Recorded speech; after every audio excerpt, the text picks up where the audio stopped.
De finalizar, vamos a escuchar a Jutta Kill sobre el tema Plantaciones forestales y el mercado de carbono. Jutta es integrante de la organización europea FERN, encargada del proyecto SinksWatch, que es un seguimiento de los impactos que los proyectos de secuestro de carbono provocan sobre los ecosistemas, los pueblos que los habitan y el clima. Gracias, Lizzie. Buenas noches todos y todas. Hablaré en inglés. Thank you very much for the opportunity to share our look at climate change and tree plantations with you. And I feel especially honored to sit here today with you on a day where we also pay tribute to Ricardo, a man who has, with his inspiration and his way of working, inspired and shaped a lot of the way in which I work. And I owe him a lot for that, and I want to thank him for that. And I hope I can do some justice in paying something back to Ricardo for what he taught me in sharing with you the analysis that we have brought to the table and looking at how governments try to avoid dealing with a problem that's becoming an increasing problem for us, and that is the problem of climate change. So why are we talking tonight here about the carbon market? Very funny thing. When it is the International Day against monoculture tree plantations. Let's have a look. Climate change, or the climate, is changing because too much oil and coal is being burned and has been burned over the last 200 years. Oil and coal is fossil biomass, plants that once lived and over thousands and thousands of years have been compressed into a very rich energy. That very rich energy, that very rich energy in oil and coal has fueled the economies of industrialized countries. It has given us immense wealth. It has given us the possibility of growth, of luxury, of producing a lot of materials very easily without a lot of human effort. But the burning of oil and coal has also meant we release the energy that was in all that vegetation that's compressed in the fossil fuels. What happens when we release that energy, when we burn oil, when we burn coal? The carbon that's captured in oil and coal is released into the atmosphere in the form of carbon dioxide, a gas that's always been in the atmosphere, that helps us to trap, or that helps to make the planet a livable space. It helps to trap some sunlight, to keep the planet, or to keep a temperature on Earth that allows us to grow food, that allows us to live. But burning that much, or as much oil and coal as we have done in the last 200 years, has meant that there today is much, much more carbon dioxide in the atmosphere than there used to be for the time that has allowed human life on Earth. The result is that this increased concentration of carbon dioxide, the result of burning oil and coal, is accumulating in the atmosphere, and we're living in a greenhouse. More light is trapped underneath the umbrella of greenhouse gases, of CO2 in the atmosphere. And it's getting a little hot. We don't feel the increase in temperature yet, but what we see is more and more droughts in some parts of the world, heavier rains in other parts of the world, and much more unpredictable weather. Farmers have difficulty knowing when to start working their fields, because the rains don't come at the times that they used to come. In Europe, in Germany, where I come from, and in England, where I live, we had a record spring temperature. In March and April, our spring, it's usually still relatively fresh, 15, 20 degrees maybe. This year we had 27, 28, but it rained all summer.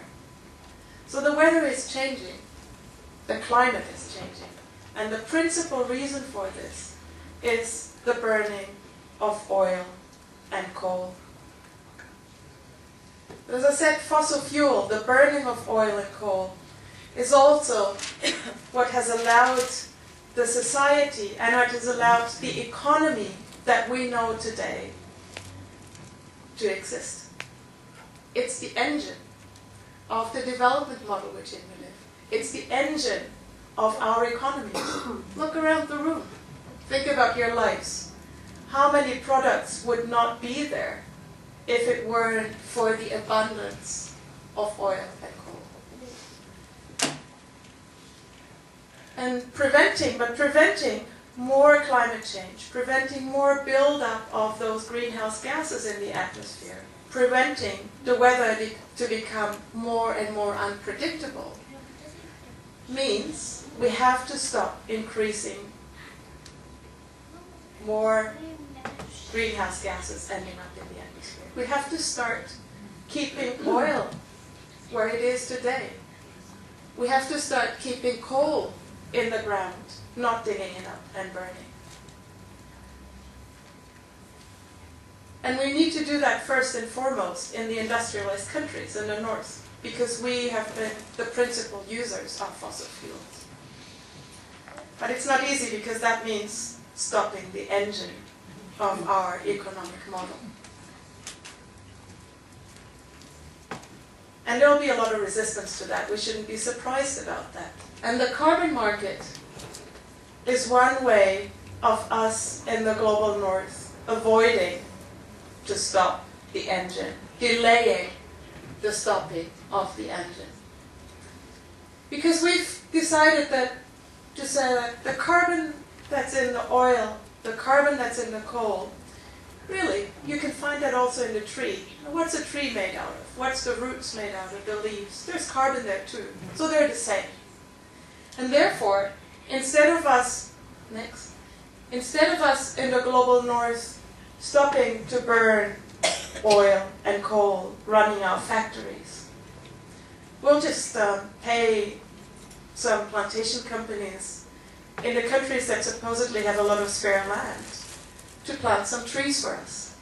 So those trees, they soak up carbon dioxide from the atmosphere.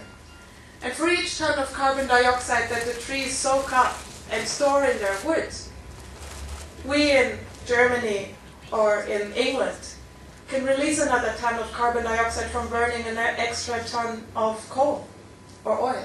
So the engine can keep running. And the more engines, the more factories we want to run, the more land in your countries we'll just pay plantation companies to cover with trees. Because the more trees, the more carbon in those trees, the more possibility for us to say we can burn oil, we can burn coal without doing damage to the climate.